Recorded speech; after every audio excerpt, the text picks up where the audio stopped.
Members of the media, ladies and gentlemen, good morning. As reported by Secretary General Albert, NSCB,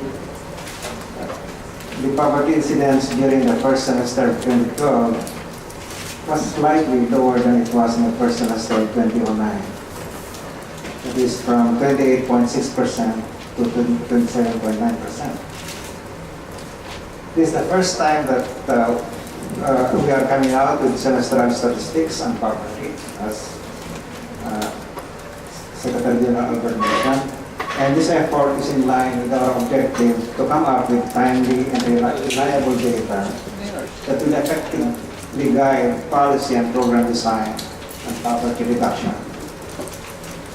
Initially, we had wanted these statistics to be released in January, but there were understandably some conceptual issues that first had to be settled before the results could be released. And for this, I would like to express our appreciation to the Technical Committee on Poverty Statistics, the NSCB Technical Secretariat, and the NSO, who provided that relevant background work to address out these side issues. Poverty incidence declined between the first semester of 2009 and 2012, and although only slightly, this result was not uniformly observed across the regions nor across the provinces. As you have seen in the earlier presentation, poverty declined substantially in Cagayan Valley, Mimaropa, Bicol, Western Visayas, Central Visayas, Zamboanga Peninsula, and Caraga.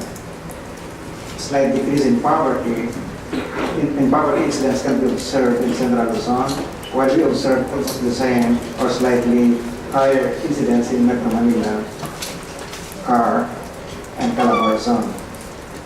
Substantial increases in poverty incidence, however, were observed in the Arm region, particularly in the provinces of Maguindanao and Lanao del Sur, and in Soxargen, particularly in North Cotabato and Cotabato City. Slight increases were observed in regions in Eastern Visayas, Northern Mindanao, and Davao region. After we have seen the second quarter of 2012 GDP figures, we somehow anticipated these results.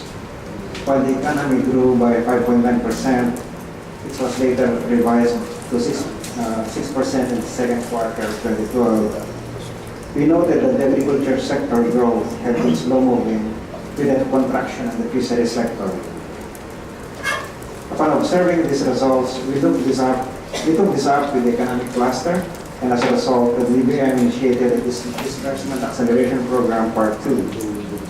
Agencies were asked to identify which projects could be implemented immediately, particularly those that would be implemented outside the national capital region and across the regions. Hence, there have been many public works that were undertaken during the second half of 2012. The PPP Center also did its part, working double time to roll out a number of projects before the year ended. All this while observing fiscal prudence. We think that this was the reason for the build-up of confidence, and thankfully, the private sector followed suit during the latter half of 2012. This had also been the reason why we instructed the NSCB to reduce the time lag in reporting these very important indicators so that we could implement timely responses from different sectors.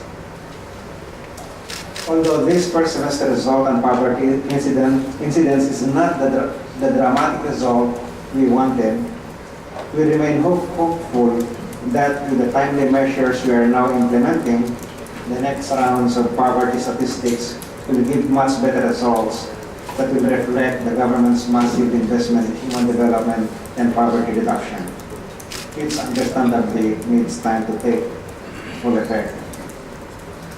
Laying down the possible reasons behind these results, as well as the steps to address them, we must note that the problems of the agriculture sector at that time were varied.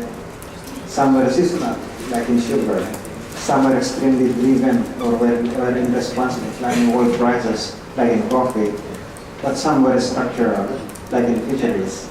And some were due to diseases, like in mango and seaweeds. Of course, in the end, We know that if the farmers had other sources of income, then these temporary problems need not be so marked. This is the reason why we are taking a more holistic approach and have subsumed agriculture development under the broader umbrella of rural development. The main indicator of success is not volume of production, but the incomes of farmers. Visible underemployment in agriculture is a persistent problem that always comes up in the labor force surveys or labor survey results. This means that agriculture sector workers work less than 40 hours a week, perhaps because there is not much demand for labor in their areas, and they are looking for additional work, possibly because the wages they receive are not enough to meet their needs. This problem will not be addressed by one of the components of the action plan for employment generation being crafted by the Human Development and Poverty Reduction Cluster. If the problem of visible underemployment in agriculture is addressed, then the incomes of farmers would increase, poverty incidence would decrease, and we would not be compromising insecurity in the country. Although we cannot control the incidence of disasters and natural calamities, and we had quite a few in 2012, as noted by the Secretary General of Work, we can mitigate its negative impact.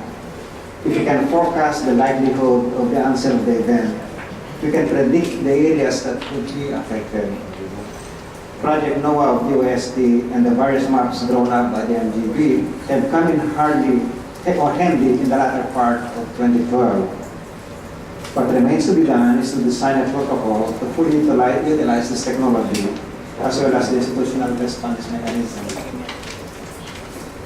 Problems with peace and security played a substantial role in the increased poverty incidence in the provinces of Maguindanao, Lanao del Sur, North Cotabato, and Cotabato City. The past incidences of armed conflict instilled fear and retained the perception of uncertainty that reduced economic activity in the area. This is the reason why we have not faltered in our pursuit for lasting peace in the region.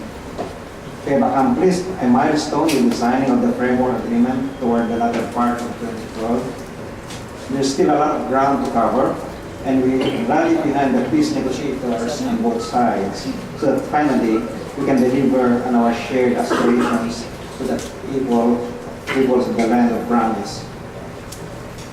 Finally, the problem of poverty requires a comprehensive, multi-pronged, multi-sectoral solution involving many stakeholders. We are making use of the current effort to update the Philippine Development Plan to effect this solution.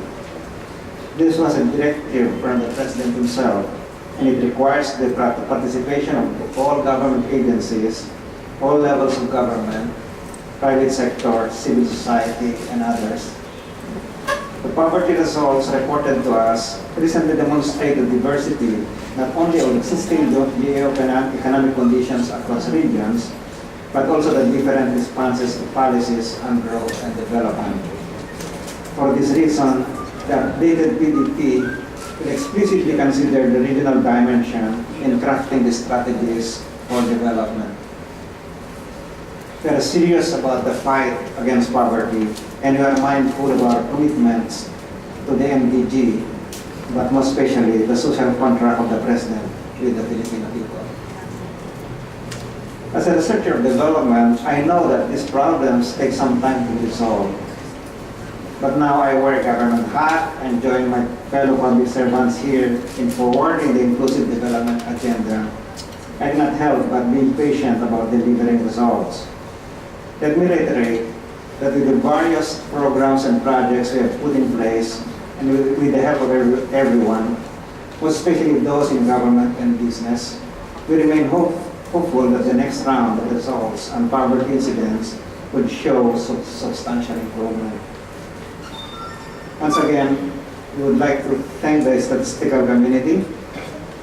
We wholly appreciate this timely release of statistics. We look forward to receiving the next set of data soon, so we can study them very carefully and promptly develop an action plan to address the issues drawn out by these statistics. Maraming salamat po. Pleasant day, everyone.